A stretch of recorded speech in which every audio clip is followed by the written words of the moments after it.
حدیث نمبر 4362۔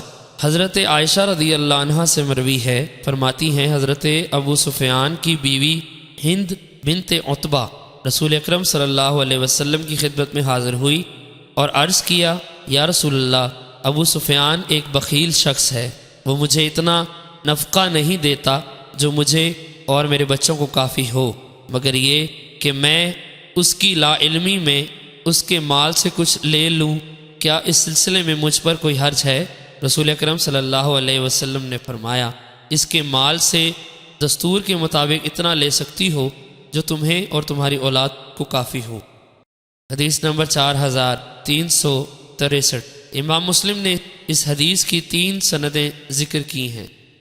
حدیث نمبر 4364۔ حضرت عائشہ رضی اللہ عنہ بیان کرتی ہیں کہ ہند نے نبی اکرم صلی اللہ علیہ وسلم کی خدمت میں حاضر ہو کر عرض کیا، یا رسول اللہ، پہلے مجھے روئے زمین پر کسی اہل خانہ کی ذات آپ کے گھر والوں کی ذات سے زیادہ محبوب نہ تھی، اور اب میرے نزدیک آپ کے اہل خانہ سے بڑھ کر کسی گھر والے پسندیدہ نہیں۔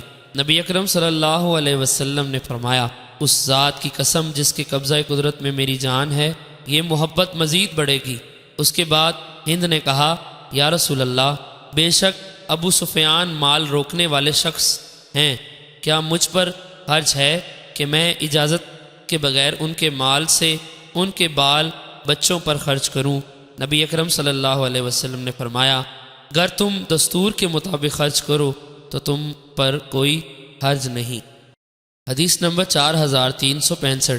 حضرت عائشہ رضی اللہ عنہ سے مروی ہے کہ ہند بنت عتبہ بن ربیع آئی اور کہنے لگی، یا رسول اللہ، اللہ کی قسم اور آج روئے زمین پر کسی گھر کی عزت آپ کے گھر کی عزت سے زیادہ پسند نہیں۔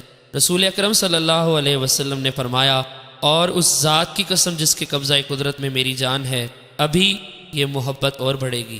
اس نے عرض کیا، یا رسول اللہ، ابو سفیان ایک بخیل شخص ہیں، تو کیا میں اس کے مال میں سے اپنے بچوں کو کھلاؤں تو مجھ پر کوئی گناہ تو نہیں؟ آپ نے فرمایا، نہیں، البتہ دستور کے مطابق کھلا۔